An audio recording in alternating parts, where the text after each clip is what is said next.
Microsoft's Power Platform is made up of Power BI, Power Apps, Power Automate, Power Virtual Agents, and these are all cloud tools that allow us to collaborate, create new content, report on things, and automate some of our tasks.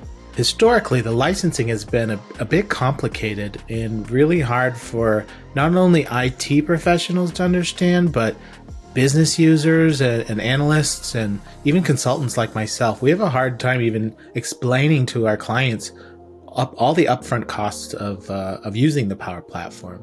So Microsoft is really shifting their marketing strategy and calling it a powerhouse. What do they mean by powerhouse? Well, basically streamline licenses, create new SKUs or products that utilize a very easy to understand license strategy, and pre-build some applications using Power Apps so that the business users will get a great value right up front, and IT consultants and business users will understand all the licensing and costs that are associated with really getting started on the Power Platform.